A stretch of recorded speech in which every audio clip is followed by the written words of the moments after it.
There have been recent warnings about a potential war between NATO and Russia in the next couple of years. These concerns come from significant sources within NATO, including defense ministers and generals. This has sparked discussions and fear, with some urging European countries to accelerate investments in their armed forces and defense production, and saying that it also shows why it is important to support and send more help to Ukraine. However, others dismiss it as alarmist, asserting that there's no concrete reason to believe Russia will attack NATO. But is a war truly on the horizon? Before we dive into this video, take a moment to smash that like button and subscribe to our channel. Be sure to hit that notification bell as well, because we have more exciting videos on the way. NATO has issued a warning, emphasizing the necessity for heightened preparedness in the face of unforeseen events, including the potential for a conflict with Russia. This caution comes as Moscow's full-scale invasion of Ukraine approaches the 2-year mark, raising concerns about possible political fatigue among some of Kyiv's Western allies. Addressing the situation in Brussels before the commencement of the alliance's most extensive exercise since the end of the Cold War, Dutch Admiral Rob Bauer, the NATO Military Committee Chief, highlighted the importance of recognizing that peace is not guaranteed.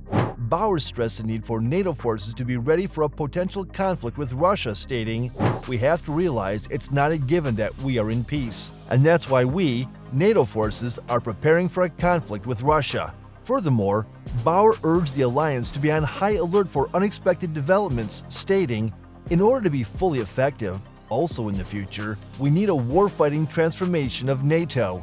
Earlier this year, German Defense Minister Boris Pistorius also issued a cautionary statement, expressing concerns about the potential expansion of the war in Ukraine to neighboring countries. He emphasized the frequency of threats emanating from the Kremlin, noting, "We hear threats from the Kremlin almost every day, most recently again against our friends in the Baltic states." Pistorius' warning underscores the persistent nature of the geopolitical challenges faced by Ukraine and its neighboring nations. The reference to threats against the Baltic states heightens the regional implications of the ongoing conflict, emphasizing the need for vigilance and preparedness among European allies. In an effort to enhance its state of preparedness, NATO is set to initiate the Steadfast Defender 2024 exercise, spanning from May and engaging approximately 90,000 troops. This comprehensive exercise aims to rehearse and refine the alliance's execution of regional plans, showcasing NATO's capacity to conduct and sustain intricate multi-domain operations across vast distances. The 31-nation organization emphasized the significance of the upcoming exercise, stating that Steadfast Defender 2024 will show that NATO can conduct and sustain complex multi-domain operations over several months, across thousands of kilometers, from the high north to Central and Eastern Europe, and in any conditions. This exercise not only shows NATO's commitment to readiness, but also highlights its adaptability in addressing challenges across diverse terrains and operational scenarios. With the front line in eastern Ukraine largely unchanged over the past several months, Russia has persistently launched attacks on Ukrainian cities and towns using drones and cruise missiles. Kyiv, on the other hand, has been targeting economic and military objectives deeper inside Russia. On January 19th, a significant incident unfolded when a Ukrainian drone reportedly carried out an attack on an oil depot in Klinsky, situated in Russia's Bryansk region. The assault resulted in a fire at the oil storage tanks before the drone was shot down by Russian air defense. The assault on Klinsky unfolded just one day following an announcement from the Russian Defense Ministry, revealing the successful interception of a Ukrainian drone attempting to target a Russian Baltic Sea oil terminal in St. Petersburg. The remnants of the downed drone were reported to have fallen within the confines of the St. Petersburg oil terminal, as confirmed by Russian officials. Situated approximately 900 kilometers north of the Ukrainian border, St. Petersburg holds the status of being Russia's second-largest city, boasting a population of around 5.6 million inhabitants. Despite the heightened tensions between Ukraine and Russia, coupled with concerns over a potential war involving NATO and Russia, there are skeptics who label such warnings as alarmist. This skepticism isn't entirely surprising, given the seemingly surreal notion of Russia launching an attack on NATO. Assessing the sheer size of the NATO military in comparison to Russia's, it appears improbable for Russia to engage the entire NATO alliance. The daunting prospect of a decisive head-to-head battle raises questions about Russia's ability to sustain such a conflict, especially considering the challenges it currently faces in combating the Ukrainian army. The idea of Russia prevailing in a war against the collective might of NATO seems implausible, given its existing struggles on a more localized scale. However, that might be because of the misunderstandings surrounding what a war between Russia and NATO would look like. One common misconception is that NATO's structure will remain the same, portraying a scenario where Russia confronts the current alliance, inclusive of the United States and all member states.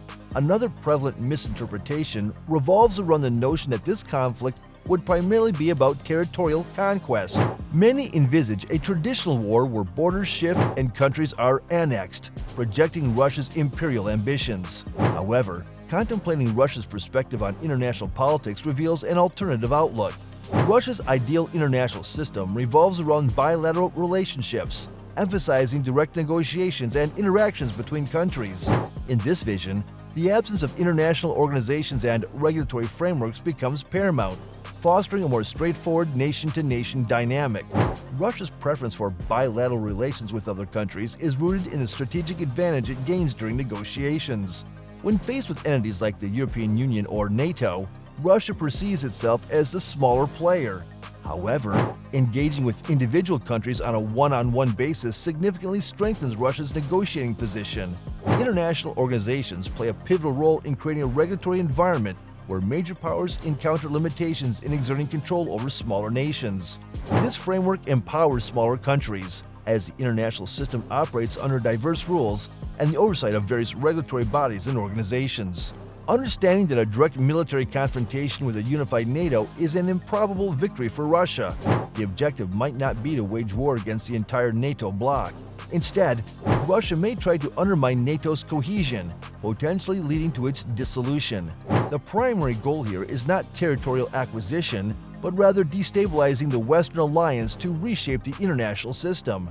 By causing NATO to break up, Russia aims to establish a new order where it can engage with European countries individually on a bilateral basis.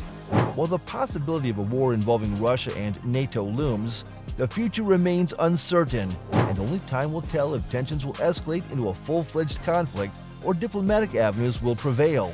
As the world watches, we are reminded that in matters of global significance, patience and vigilance are paramount. Don't forget to leave a like and subscribe to our channel if you have yet to do so. Be sure to hit that notification bell as well if you don't want to miss out on our upcoming videos.